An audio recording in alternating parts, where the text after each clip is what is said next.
오늘 우리에게 주시는 하나님의 말씀입니다.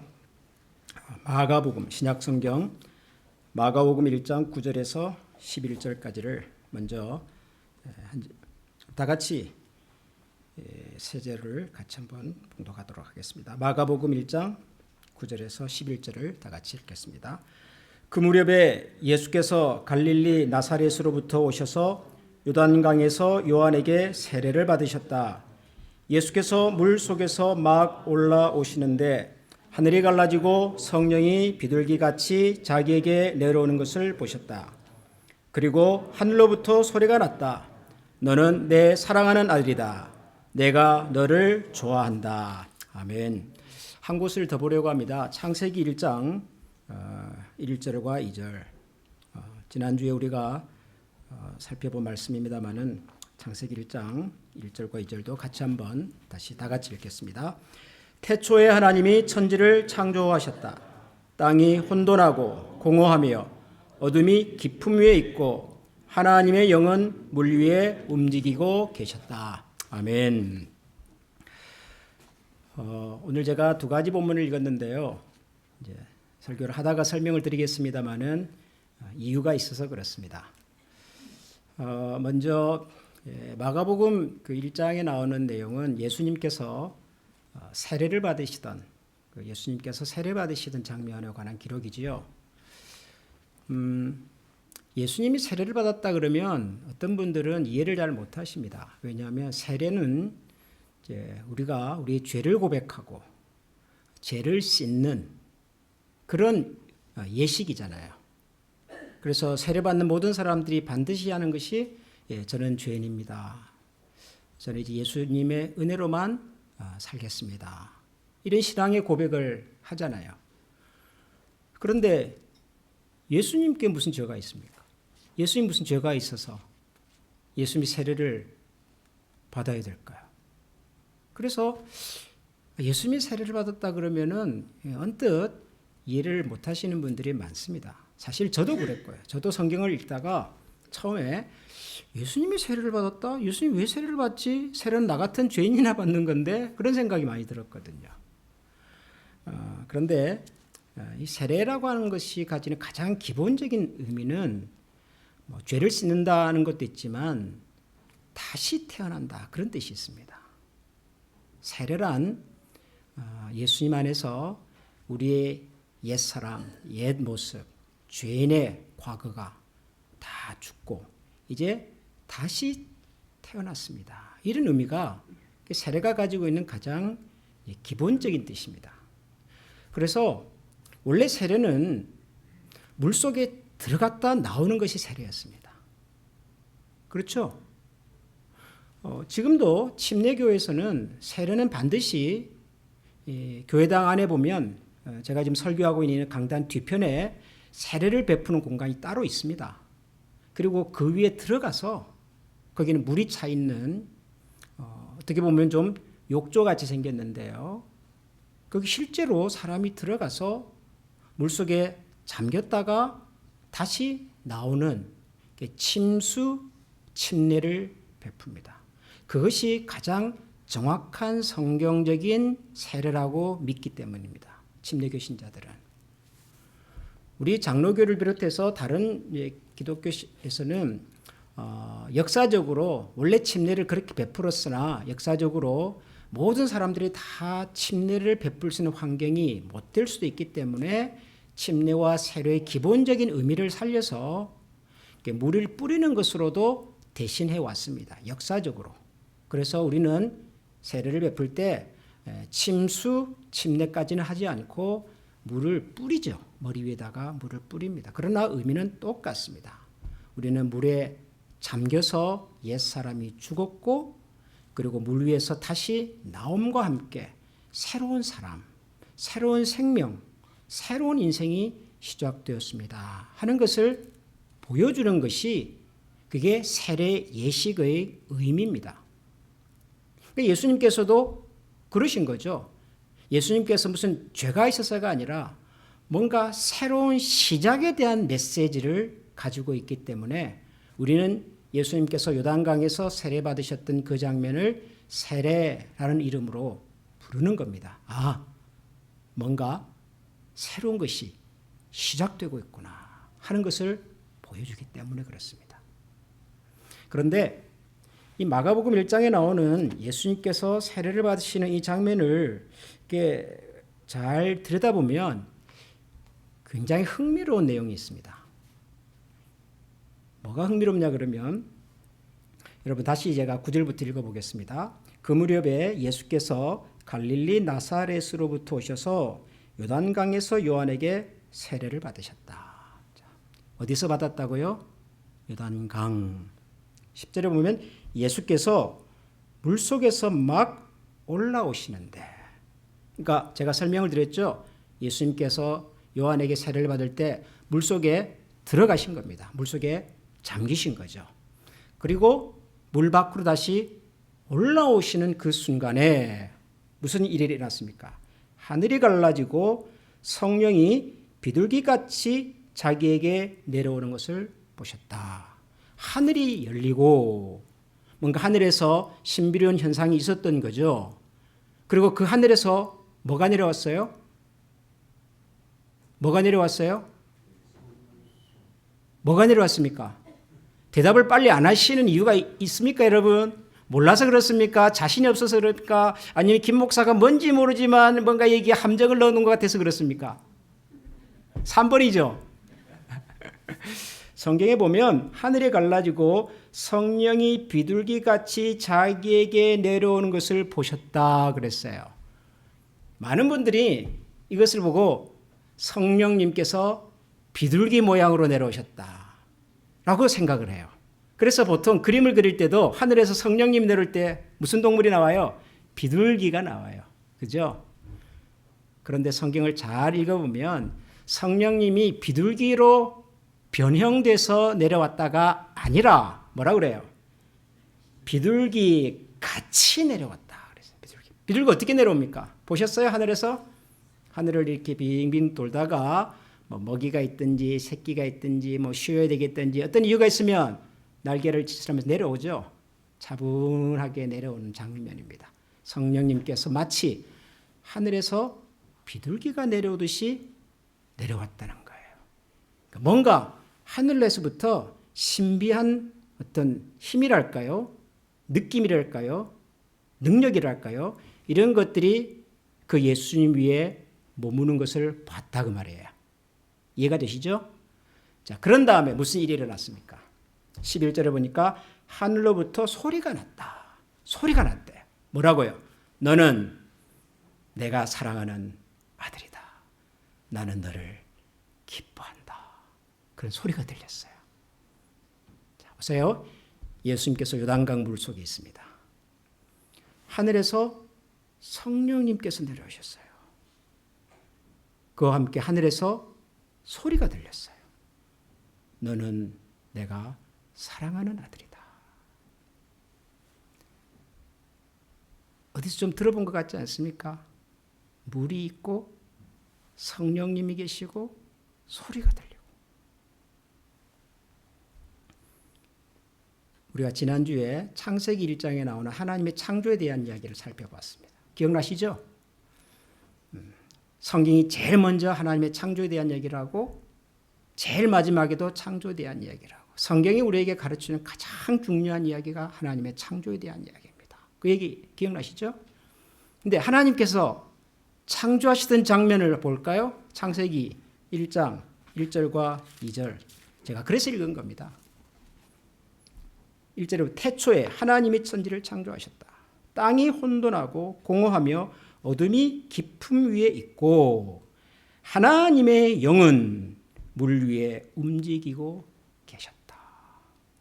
태초에 세상이 지어지기 전에 이 세상은 혼돈하고 공허하고 흑암이 가득 차 있고 아무튼 뭔지 모르지만 뭔가 뒤죽박죽 섞여 있는 말 그대로 케이오스.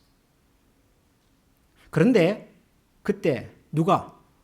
하나님의 영이 어디에? 물 위에서 움직이고 계셨다. 움직이고 계셨다 이 말이 영어로는 harboring 이렇게 번역을 해요. harboring. harboring이 뭐냐 그러면은 독수리가 하늘에서 빙빙 맴돌고 있는 거예요. 하버링. 그러다가 자기 새끼를 보호하기 위해서 새끼에게 음식을 주기 위해서 뭔가 이유가 있을 때 하늘에서 쫙 내려오는 장면. 그게 하버링이에요. 그거하고 똑같은 단어를 썼어요. 하나님의 영이 물 위에서 움직이고 계셨다. 그 다음에 무슨 일이 일어납니까? 하나님이 말씀하시기를 빛이 있으라. Let there be light.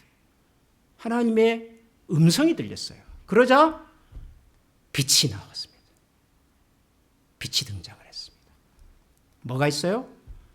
물이 있어요. 어떤 물인지는 모르겠지만 모든 것이 뒤죽박죽 되어 있는 물이 있어요. 그리고 그 위에 하나님의 영이 움직이고 계셨어요. 그런 다음에 하늘에서 소리가 들립니다. 빛이 있으라. 이게 뭐예요? 이게 창조입니다. 이게 이 세상 우주 만물의 시작이에요. 시작. 제가 창조라고 하는 말이 가지고 있는 가장 중요한 뜻이 뭐라 그랬죠? 시작, 기원, 뿌리 그랬잖아요. 우리가 살고 있는 이 세상 만물의 시작에 관한 이야기예요. 시작을 어떻게 하셨어요? 누가? 하나님의 영이 혼돈과 혼란으로 가득 차 있는 이 세상에 내려오셔서 말씀하신 거죠. 그런데 마가복음 1장에 예수님께서 세례받으신 장면을 보니까 똑같아요. 물이 있어요. 그 물은 아마 이 세상을 살아가는 사람들이 자신의 허물과 거짓과 어둠을 씻어내기 위해서 새로운 인생을 살기 위해서 죽어야 하는, 죽음을 경험해야 하는 아마 그 물이에요. 근데 그 위로 누가 내려오셔요? 성령님께서 내려오셨어요. 그리고 말씀하셨습니다. 뭐라고? 너는 내가 사랑하는 아들이다. 뭐죠? 시작이에요, 시작. 예수님의 세례도 새로운 시작이에요. 무슨 시작일까요? 하나님의 구원의 시작인 거죠. 구원의 시작. 그래서 오늘 우리가 읽은 이 마가복음 1장에서 예수님의 세례를 받는 이 장면과 창세기 1장에 나오는 이 장면이 별개의 완전히 다른 사건이 아닌 거예요. 창세기 1장에 나오는 내용도 하나님의 시작에 관한 이야기고 마가복음 1장에 나오는 예수님의 세례받는 장면도 하나님의 시작에 관한 얘기예요. 창세기에서는 우리가 살고 있는 이 세상의 역사가 우주 만물이 시작된 얘기고 마가복음에 나오는 이 예수님의 세례는 하나님께서 이 세상과 인류를 향한 구원의 역사를 시작하시는 장면. 예수님은 이 세례를 받고 난 다음부터 본격적으로 메시아의 일을 시작하십니다. 구세주의 일을 하십니다. 제가 오늘 마가복음 1장을 여러분들과 읽으면서 오늘 설교의 제목을 하나님의 두 번째 시작이라고 붙인 이유가 여기에 있습니다. 하나님의 두 번째 시작. 그런데 이제 우리가 한번 질문을 해봐야 돼요. 하나님은 왜 두 번째 시작이 필요했을까요? 하나님 처음에 세상을 지으시고 뭐라고 말씀하셨습니까? 창세기에 보시면 하나님께서 첫째 날 빛을 만드시고 둘째 날 하늘을 만드시고 셋째 날 바다와 땅을 만드시고 그리고 뭐 식물과 동물과 사람을 다 만드실 때마다 뭐라고 그러셨어요? 하나님께서 보시기에 아주 좋았다. It's good. It's good. So good. 하나님 그러셨어요. 하나님께서 세상을 지으실 때 만들 때마다 참 좋다, 좋다, 정말 좋다 그러셨어요. 하나님이 지으신 세상은 그래서 좋은 세상입니다. 참 아름다워라 주님의 세계는 그러잖아요. 우리가 찬송을. 근데 그렇게 잘 만들어 놓으셔놓고 좋으셨다 그러놓고 만족해 하셔놓고 아니 그러시면 됐지. 왜 또 다른 시작이 필요합니까? 왜 하나님은 새로운 시작을 하셔야 했을까요? 하나님께서 지으신 그 세상이, 하나님이 지으신 이 땅이 어떻게 됐기 때문에 어떻게 됐죠? 안 좋아졌습니다. 하나님이 지으실 때는 참 좋았던 세상이 더 이상 좋은 세상이 아닙니다. 좋은 세상과 좋지 않은 세상의 기준이 뭘까요? 여러분, 어떤 세상이 좋은 세상이고 어떤 세상이 좋지 않은 세상입니까? 어떤 세상이 좋아서 하나님께서는 흡족해 하시면서 so good 그러셨어요. 근데 어떤 세상이 안 좋아서 하나님께서 it's not good. We need to do something different. 왜 하나님 그런 생각을 하셨을까요? 기준이 뭐죠? 저는 오늘 이 얘기를 하려고 그러는 거예요. 도대체 하나님이 처음 지었던 세상은 뭐 때문에 좋았고, 예수님께서 이 땅에 오셔서 새로운 하나님의 시작이 필요했던 세상은 도대체 뭐가 안 좋은 세상인가? 핵심이 뭔가, 핵심이. 그러려면 우선 하나님이 창조하신 세상을 먼저 잘 들여다봐야 돼요. 도대체 하나님은 뭘 창조하셨는지를 봐야 돼요. 뭐 때문에 하나님이 좋아하셨는지를 알아야 해요. 여러분, 하나님은 뭘 창조하셨죠? 하나님 뭘 창조하셨어요? 하나님이 온 세상을 다 지으셨지요. 그리고 성경에 보면 첫째 날에는 빛을 만드시고, 둘째 날에는 하늘을 만드시고, 셋째 날에는 땅과 바다를 나누시고, 식물을, 동물을, 사람을. 성경에 보면은 하나님께서 6일 동안 천지를 지으신 내용이 쭉 나와 있잖아요. 그게 뭡니까, 여러분? 그게 뭘 만드신 거예요? 뭘 만드는지를 알려면 하나님께서 이 세상을 만드시기 전에는 그럼 어땠는가를 봐야죠. 그렇잖아요. 하나님께서 빛을 만들고 하늘을 만들고 땅을 만들고 이런 거 다 만들기 전에는 그럼 어땠는가? 그게 창세기 1장 1절과 2절입니다. 다시 보시겠어요? 하나님께서 태초에 천지를 만드셨다. 1절은 선언이죠, 선언. 그 다음에 2절을 보니까 땅이 혼돈하고 공허하며 어둠이 깊음 위에 있고 그랬어요. 하나님께서 천지를 지으시기 전에 이 세상에 대한 설명이에요. 첫 번째 뭐라고 그랬어요? 땅이 혼돈하고. 이 땅이란 말은 여러분 나중에 하나님께서 육지와 땅으로 나누시잖아요. 그 땅이 아니에요. 지금 우리가 경험하기 전에 하나님의 창조의 대상인 이 모든 세상을 성경에서 땅이라고 표현한 거지, 이게 ground, earth 그런 뜻이 아닙니다. 자, 어떤 상태였다고요? 첫 번째가 혼돈, 그래서 혼돈. 혼돈이 뭐죠? 뭐가 혼돈입니까? 복잡하게 뒤섞여 있는 게 혼돈이지요. 질서가 없는 상태, 무질서한 상태, 형식과 내용이 없어요. 그러니까 마음대로 뒤섞여져 있는 거죠. 피크닉을 갈 때 피크닉 가방에다가 도시락 넣고 간식 넣고 물 넣고 초콜릿 넣고 다 넣어가지고 들고 가면 나중에 어떻게 되죠? 혼란스럽잖아요. 그죠? 뒤죽박죽으로 섞여 있잖아요. 그게 혼돈입니다. 영어 성경에서는 formless 그랬어요. form이 없는 거예요. 질서가 없는 거예요. 이게 혼돈입니다. 혼돈. 온 우주가 질서가 없는 거죠. 두 번째, 공허하며. 그래서 공허. 공허는 뭐죠? 여러분, 공허란 말을 언제 쓰세요?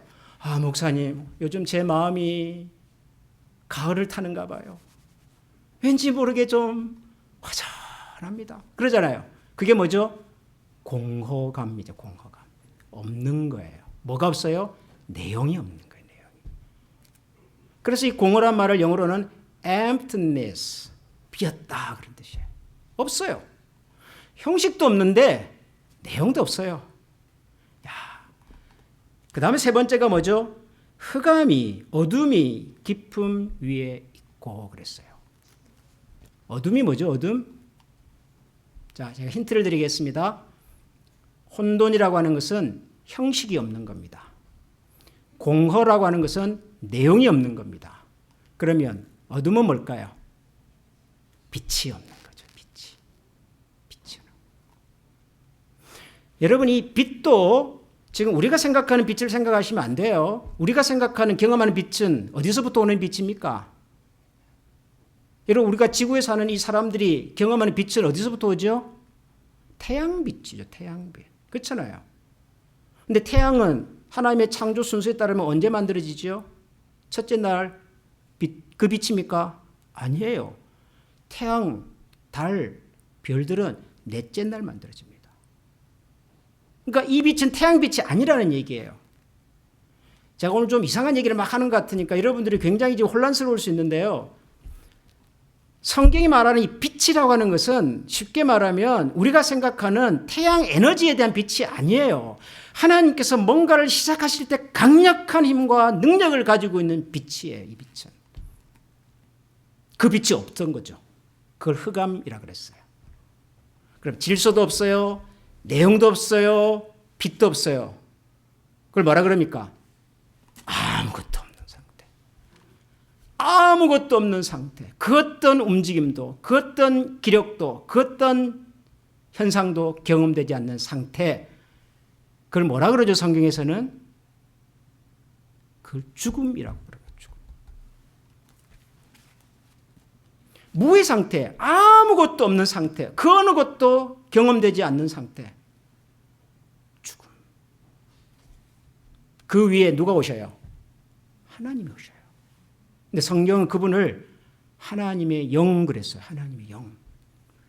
그러니까 하나님의 영이 오셔서 질서가 없던 세상에 질서를 만들어내시고 내용이 없던 곳에 내용을 만들어내시고 빛이 없는 곳에 빛을 만들어내신 겁니다. 그래서 제일 먼저 만드신 것이 뭐예요? 빛이 있으라. 모든 것을 살려내는 하나님의 능력, 하나님의 기운, 바로 그것에서부터 하나님의 창조가 시작이 된 것 말이에요. 그러자 어떤 일이 일어나죠? 빛이 들어오기 시작하면서 섞여 있었던 물과 땅이 갈라져서 땅으로 드러나고 바다로 모이고 바다 속에서는 헤엄쳐 다니는 수중 생물들이 만들어지기 시작하고 땅 위에서는 각종 열매 맺는 나무들과 동물들이 등장하기 시작을 하고 그리고 제일 마지막에는 이 모든 것을 하나님을 대신해서 다스릴 수 있는 관리할 수 있는 누구를 만들어요? 하나님께서 사람을. 근데 어떻게 만드세요? 이 사람을? 하나님의 형상을 따라서. 왜요? 하나님의 것이거든요. 하나님이 하실 일이거든요. 그래서 이 하나님의 것, 하나님이 하실 일을 대신할 수 있는 존재는 유일하게 하나님의 형상을 따라 지어진 사람만이 할 수 있단 말이에요. 그 일을 누가 하셨어요? 성경에 보니까 하나님의 영이 그랬어요. 영이. 여러분이 영이라고 하는 말이 그게 생명입니다. 생명. 영으로 한다 그런 말을 하잖아요. 성령으로. 하나님의 영으로. 우리가 이 영으로라고 하는 말을 쓰면은요, 대부분의 우리 한국 사람들은, 특히 동양적인 가르침을 받은 사람들은 영 그러면 뭔가 신비한 것 이렇게 생각을 해요. 뭔가 초자연적인 것 이렇게 생각을 해요. 우리가 경험하고 있는 이런 세상과는 다른 차원의 것 이렇게 생각을 해요. 그래서 뭐 신비한 음성을 듣는다든가 신비한 환상을 본다든가 보통의 사람들이 의사들이 고칠 수 없는 병을 고친다든가 뭐 이런 현상을 보고 우리 영적이다, 뭐 신령하다, spiritual 이런 단어를 써요. 보통 그래요. 근데 여러분 영이라고 하는 말은 안 보이고 안 들리고 못 보고 못 듣고 못 만지는 것을 영이라고 말하는 것이 아니에요. 여러분.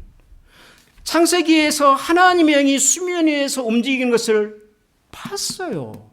움직여요. 그 영이 세상을 향하여 소리를 내세요. 뭐라고? Let there be light. 들려요.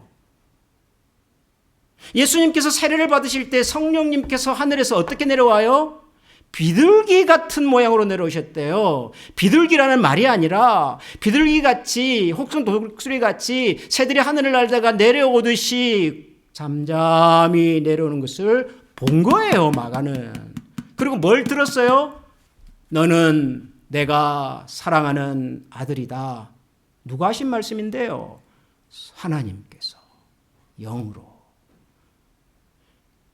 그러니까 그러니까 여러분 이 영으로라는 말의 가장 중요한 것은 우리가 못 보고 못 듣고 경험할 수 없는 신비로운 것이 아니라 생명의 능력으로 그런 뜻이라고. 생명의 능력으로.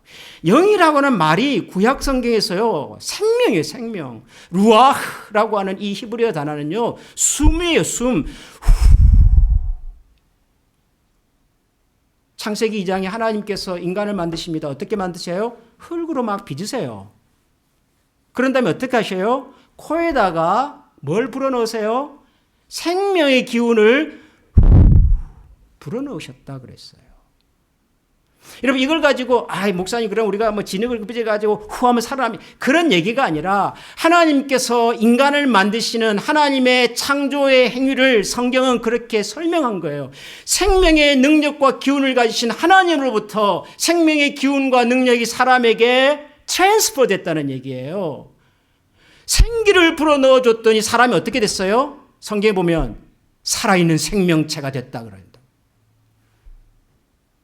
부활하신 예수님께서 제자들을 만나신 장면에서요. 너희가 성령을 받으라 하면서 숨을 내쉬셨다. 신약 성경에서 성령이라고 하는 말 프뉴마 바람이에요. 바람. 여러분 니고데모라고 하는 분 아십니까? 니고데모. 어느 날 예수님을 찾아오잖아요. 예수님께서 우리는 거듭나야 하나님 나라를 갈 수 있습니다. 니고데모가 배운 사람이거든요. 예수님 우리가 거듭난다는 말이 무슨 뜻입니까? born again. 우리가 어머니 뱃속에 다시 들어갔다 나오란 말입니까? 도대체 무슨 뜻입니까? 그러니까 예수님께서 뭐라고 말했어요? 거듭난다고 하는 말은 성령으로 난다는 말이다. 그래서 성령으로 난다는 말이 무슨 말인데요? 또 물어 니고데모가. 예수님 뭐라 그러죠? 성령으로 난다고 하는 것은 마치 뭐과 같다? 바람과 같아서. 바람이 뭐예요? 공기의 움직임이에요. 하나님의 영이 천지를 지으실 때 이 세상에 생명을 시작하신 분이십니다.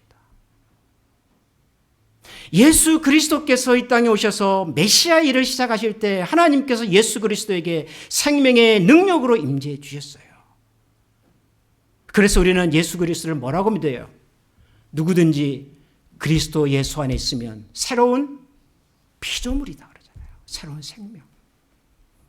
그러면 여러분 구원이 뭐죠? 구원? 예수님은 이제 이 메시아로서 일을 시작하신 장면이잖아요. 세례라고 하는 것은 메시아, 구세주, 그리스도, 구원. 이런 구원이 뭐죠? 구원? 생명입니다. 생명. 다시 사는 겁니다. 다시 살아나는 겁니다. 우리가 예수님을 믿고 구원을 받았다고 하는 말은 참 설명하기 굉장히 어려운 얘기인데요. 왜냐하면 성경을 읽어봐도 구원을 설명하는 표현이 너무 많으니까. 거듭났다, 새 사람이 되었다, 옛 성품은 죽었다, 하나님의 나라 백성이 되었다, 영원한 생명을 얻었다. 여러 표현들이 있어서 도대체 구원이라고 하는 것이 뭔가를 정확하게 설명하기가 참 쉽지가 않아요. 창조는 좀 쉬워요. 딱 성경에 보니까 하나님께 첫째 날, 둘째 날 쭉쭉 하시고. 구원에 대한 얘기 너무 많이 흩어져 있어서 정확하게 잘 이해가 잘 안 돼요. 그런가 하면 어떤 곳에서는 구원을 받으라 그렇기도 하고 어떤 곳에서는 너희가 구원을 어떻게 해라? 이루라 그러죠. 이루라. 구원을 우리가 어떻게 이루어요? 구원은 하나님 주신 선물인데 어떤 데에서는 너희들의 구원이 이루어졌다. 완료. 과거에 이루어진 일. 그런가 하면 어떤 구원이 너에게 가까웠다. 또 그래요. 가까웠다는 말은 왔다는 얘기예요? 안 왔다는 얘기예요? 교회 지금 가까이 오고 계셔요. 우리 집사님 한 분이 지금 오늘 좀 늦게 일어나셔가지고. 그럼 오신 겁니까? 안 오신 겁니까? 아직 안 오신 거잖아요. 구원이 가까웠다는 말은 그 구원이 안 왔다는 얘기잖아요. 그런데 어떤 때는 구원이 됐다. 구원이 가까웠다. 이루라. 그래서 참 어려워요. 이 구원을 얘기하기가. 근데 구원에 있어서 제일 중요한 것이 뭐냐면 그 생명이에요. 생명. 생명을 얻었고 다시 찾은 겁니다. 요한복음 10장에 보면 예수님께서 이제 당신의 이제 내가 왜 세상에 왔는가를 설명하시면서 비유로 말씀하시는 얘기가 나오는데요. 특별히 양의 우리, 그러면 나는 선한 목자다, 나는 양의 우리다, 이렇게 여러 가지로 비유로 설명하시는 장면이 나와요. 거기 요한복음 10장에 보면 예수님께서 이런 말씀을 하시는 장면이 나옵니다. 요한복음 10장 10절.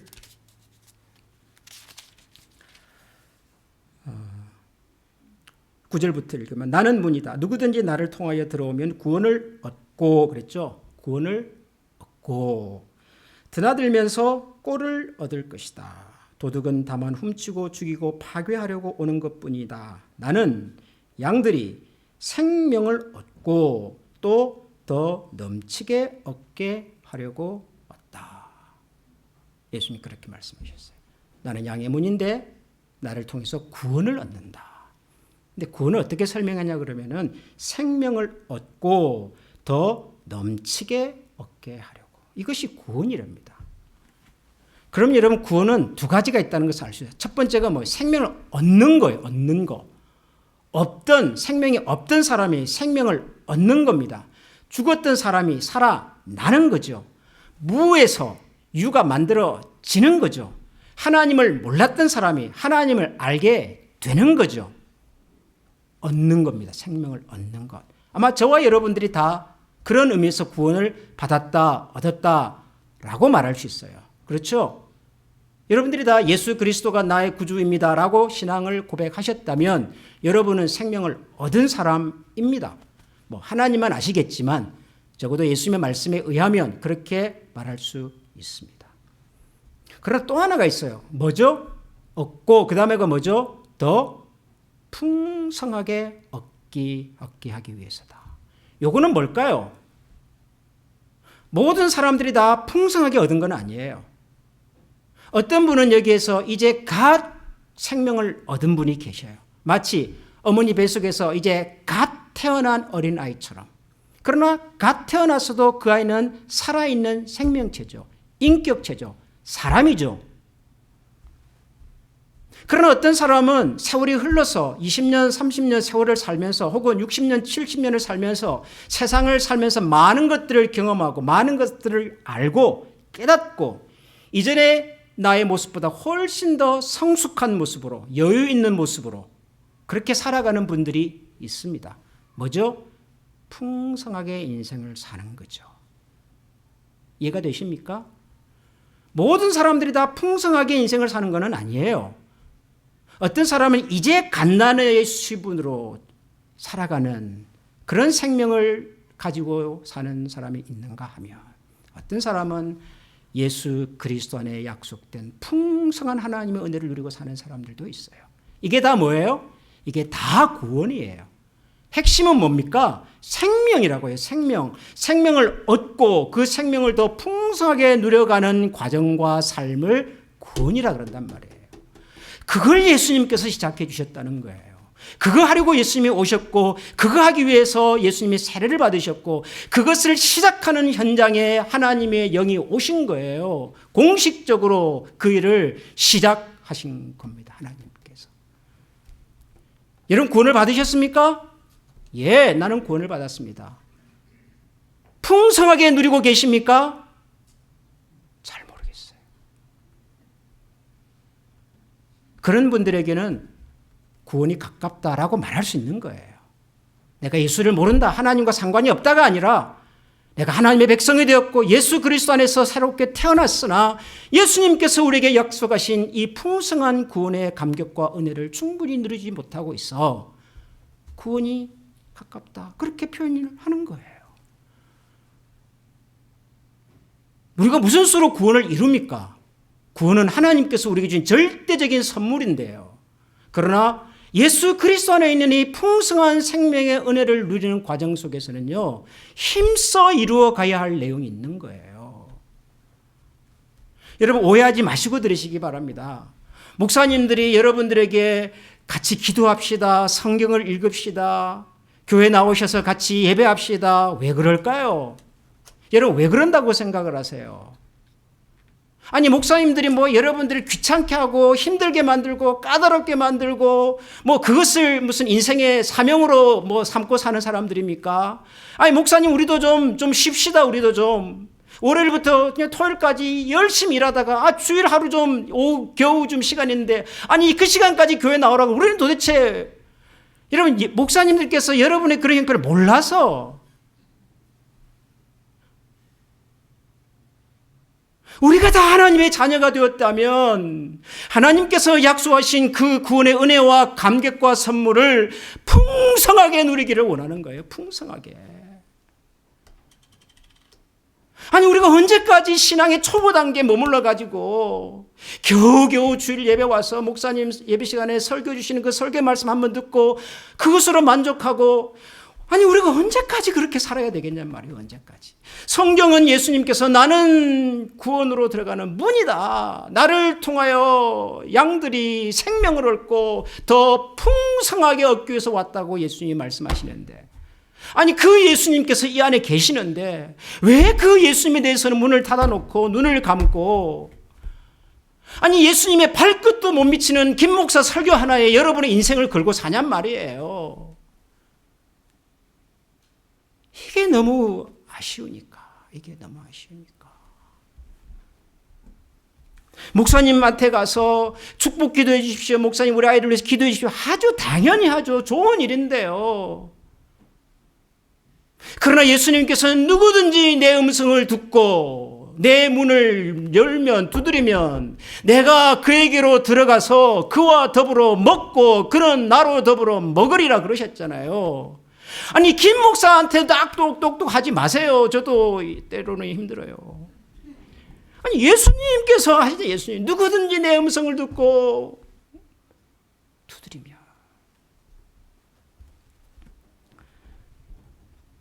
예수님께서 저와 여러분들에게 정말 위대한 일을 시작해 주셨습니다. 그리고 시작하신 그 예수님께서는 여전히 오늘도 저와 여러분을 그 자리로 초대하십니다. 여러분 풍성하게 누리시기 바랍니다. 정말 하나님께서 우리에게 약속하신 이 하늘의 은혜와 생명의 능력을 풍성하게 누리시기 바랍니다.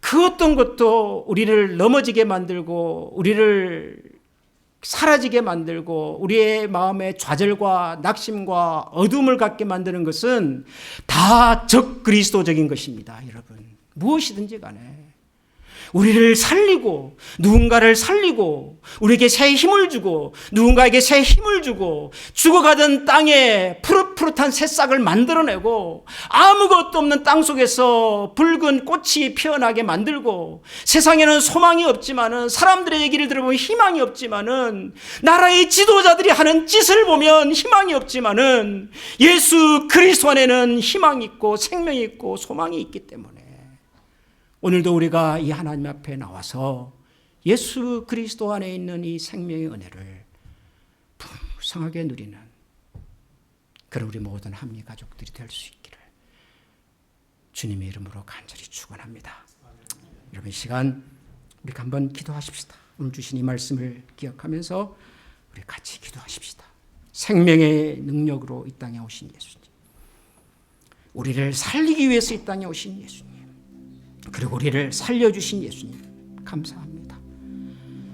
이제는 그 생명의 능력을 가지고 새로운 사람이 되어서 새로운 의지를 가지고 새로운 꿈을 가지고 그리고 새로운 하나님 나라의 목표를 향하여 힘차게 걸어갈 수 있다. 오늘도 성령님 비둘기처럼 우리에게 임하여 주시고 독수리처럼 우리에게 임하여 주시고 죽어있는 어둠으로 가득 차있는 우리의 삶 속에 희망의 빛을, 용기의 빛을, 소망의 빛을 허락하여 주옵소서.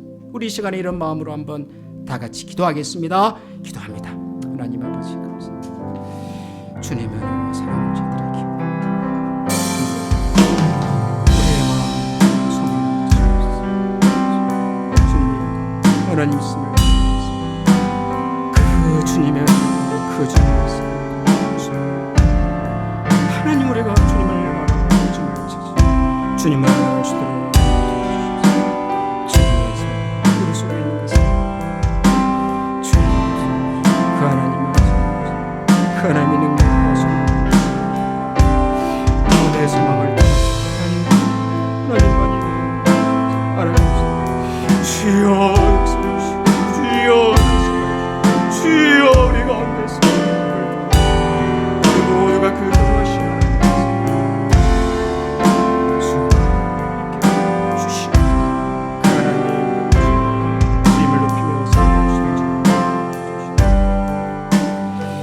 생명의 능력이 주님에게 있습니다. 부활의 능력이 주님에게 있습니다. 세상을 다시 시작할 수 있는 용기와 지혜가 주님에게 있습니다. 이 일을 위해서 이 땅에 오시고, 이 일을 위해서 지금도 우리를 초대하시며 부르시는 주님의 음성 앞에 오늘도 우리 모두가 함께 일어나서 주님과 함께 새로운 인생을 시작하고 용기와 소망을 가지고 하나님의 나라를 향하여 걸어가겠습니다. 주님 도와주시옵소서. 주님 우리 가운데 임재하여 주시옵소서. 주님 우리의 연약한 무릎과 손과 발을 붙잡아 주시옵소서. 그래야 우리 모두가 다시 한번 예수 그리스도 안에 있는 이 생명을 얻고 뿐만 아니라 그 생명을 풍성하게 누리며 살아가는 하나님 나라의 자녀들이 다 되게 하여 주옵소서. 예수님 이름으로 기도합니다. 아멘. 우리 시간에 한번 찬양하겠습니다. 생명이 주님께 있습니다. 능력이 주님께 있습니다. 소망이 주님께 있습니다. 우리 찬양 같이 한번 박수하면서 하겠습니다.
주 예수 그리스도의 은혜와 하나님의 사랑과 성령의 살리시는 능력이, 생명의 능력이, 새롭게 하시는 능력이, 다시 일어서며 다시 시작하며 다시 표대를 향하여 나아가게 하시는 하나님의 놀라운 능력이 오늘도 주 앞에서 우리의 약함을 알고 그러나 하나님의 위대하심 앞에 무릎 꿇고 나아가는 모든 주의 백성들 머리 위에 영원토록 함께 계시기를 축원하옵나이다.